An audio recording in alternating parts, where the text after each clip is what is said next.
Thank you for introducing me. I'm here to talk about the Druid 0.22 release. And without further ado, let's get into it. So who am I? I'm Gian Merlino. I'm a committer and PMC chair at Apache Druid. And I'm also co-founder and CTO at Imply, a company that is all based around making Druid the best that it can possibly be. And what we're today to talk about is the Druid 0.22 release and how to join in if you're interested in being part of the next release after seeing all the cool stuff that's in the current one. So there's actually a ton of stuff in Druid 22. It was released on September 22, so that's cool. 2021, there's so many twos in all of these dates and version numbers, so I'm into that.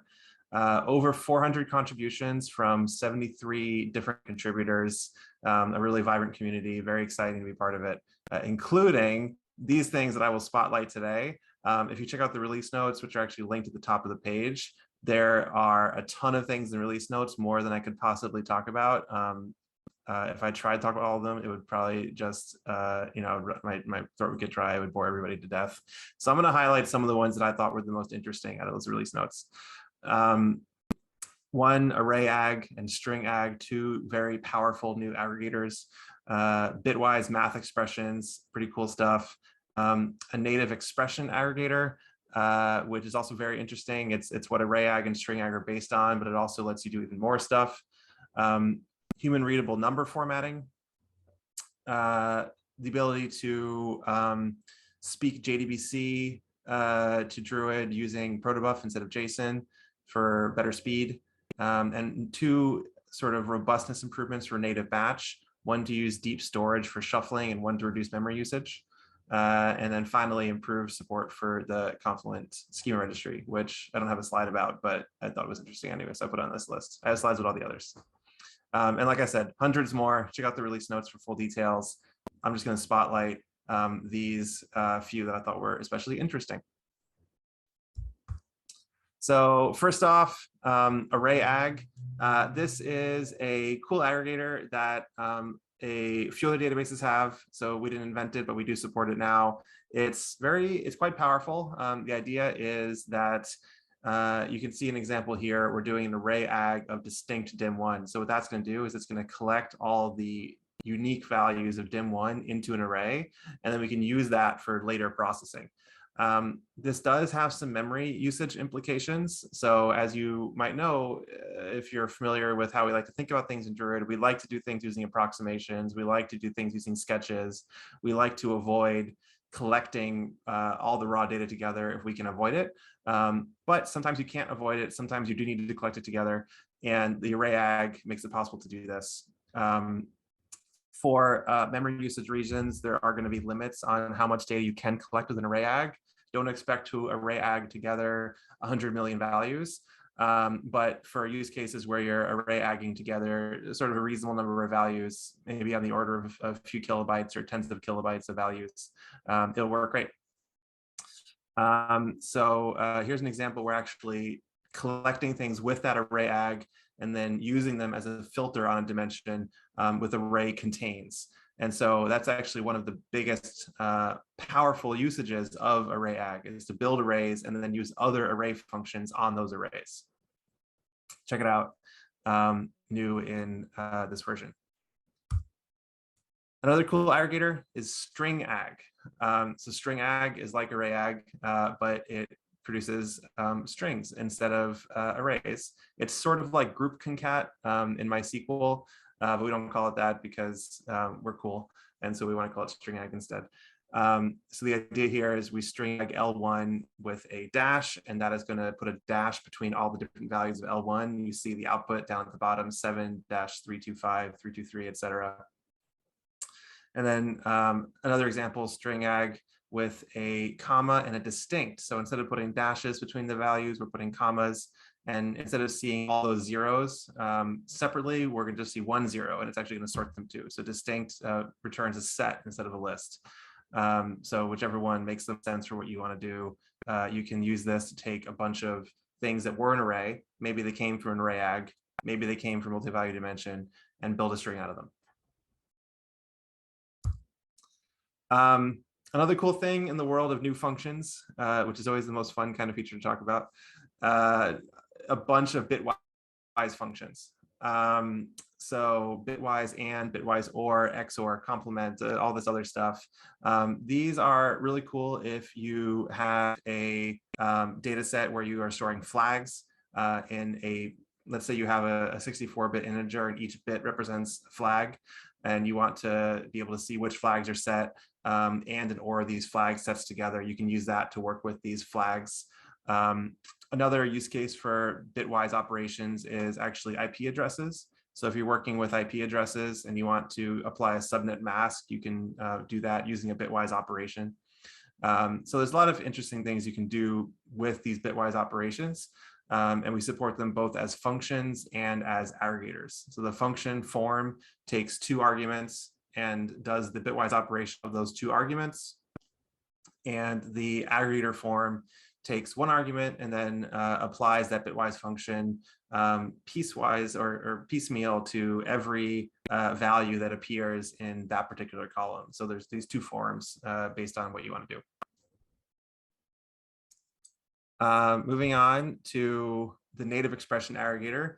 This is actually the native language. So Druid SQL is based on what we call our native language. And so Druid SQL is a layer on top of the native language that plans SQL queries into Druid queries.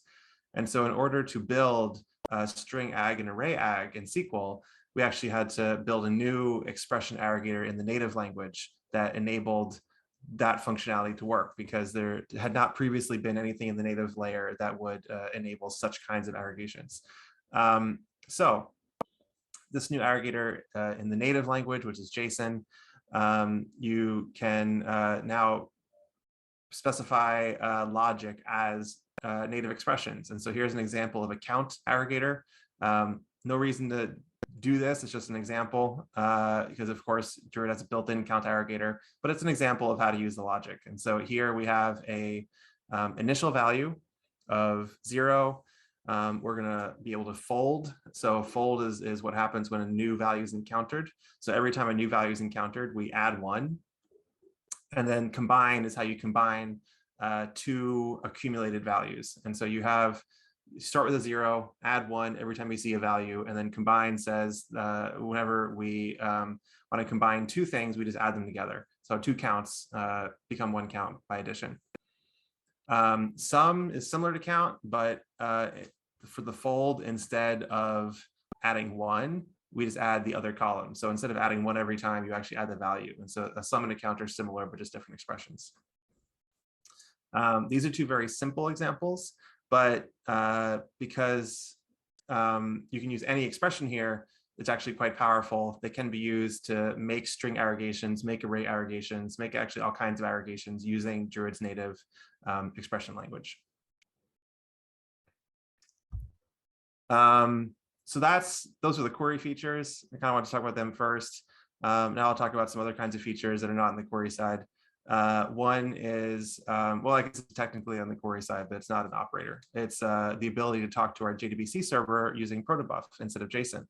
So historically, so our JDBC server is Apache Calcite's Avatica project. It's a JDBC server and client project, and we use that in Druid. So you might notice that you say JDBC : Avatica, not : Druid when you're talking to Druid with JDBC.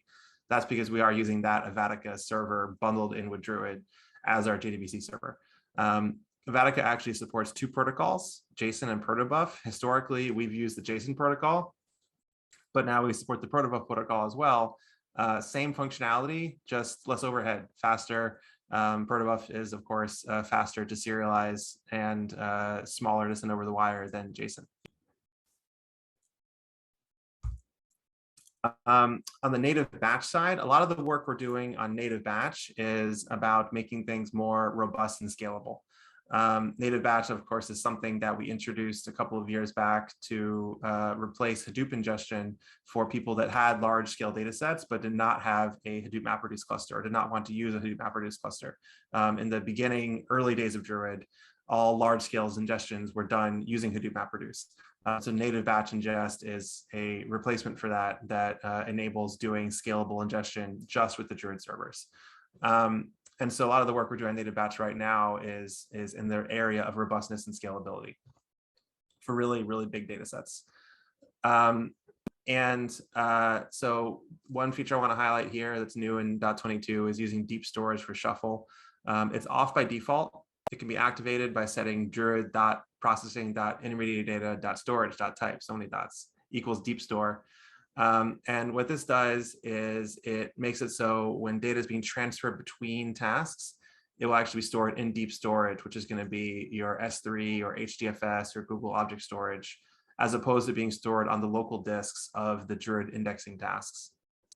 This makes it a bit more robust to failure of those machines, which is a nice feature to have. It also makes it more robust to those machines not having very big disks. So in the past, if those machines ran out of disk space or failed, then your job would fail. And with this feature enabled, it would not fail because it would be able to use deep storage. One reason it's off by default is that auto cleanup for this location is not implemented. And so the expectation is that if you enable this feature today, that you would also be doing some sort of cleanup of that directory outside of Druid. And I expect at some point in the future that we will have auto cleanup and that it may be enabled by default. Another thing for native batch robustness and scalability is reducing memory usage. So one change that went in is reduce the memory footprint of native batch tasks by tracking less data for in-progress segments. And the idea here is that we actually use the same segment generation code, the same core segment generation code for streaming and for batch. And for streaming, we have to keep the segments open because they're queryable. So we have to open them. We have to keep the memory mapped. We have to make sure they remain queryable. With batch ingestion, that's not really necessary, but we were doing it anyway because it was the same code path. One issue with that is that in batch ingestion, it's much more common for you to be loading lots of historical data, lots of different kind of data, very skewed data. You know, the kinds of data you're dealing with in batch ingestion on a per server basis might be a lot, I guess, wackier than you're dealing with streaming, where you're typically dealing with just the head of a stream. And so in order to improve the behavior for batch, we added this capability to not actually have all the segments open all the time, reduce that overhead on the batch ingestion side. So there's 3 modes of this new property. One is open segments, which is the old default. That tracks all metadata and memory maps all in progress segments. That's the old behavior prior to this version. There's another one called closed segments, which is the new default. This tracks all metadata, but does not memory map the in-progress segments. And so it reduces the number of open files you're going to have because those files are not memory mapped. And then the third one is the most aggressive mode. It is not on by default, but it is implemented. It does not track the metadata or memory map in-progress segments. It's experimental for now because it is so aggressive in that it actually throws away a bunch of metadata and then reconstructs it at the time the segments are being merged and pushed. And we'd like that to go through a bit more testing before we make that the default. Let's see. So that's a sort of a whirlwind tour of highlights of what is new in this 0.22 release. And like I mentioned, there are over 400 new things. So check out the release notes if you want to see a full list. That was just some of the stuff that I thought was most exciting in the area of robustness, performance, and some pretty cool new query features around expressions and arrays. So how to join in if you want to be part of the next release. You can follow us on Twitter. We do a lot of announcements on Twitter about product releases, both future and past. We also talk about just content that's getting published, cool stuff there. Join the community, druid.apache.org/community. There's all kinds of links there about places you can join, whether you like chat or forums or mailing lists, GitHub. There's links to all that stuff. And then GitHub, of course, is where development happens for Druid. So if you'd actually like to be involved in building Druid and participating in this process that generates all these features, start on GitHub. Actually, also join, please, the dev mailing list, dev@druid.apache.org. Okay, so that was my little talk about what's new in 0.22. Any questions about that or about anything else?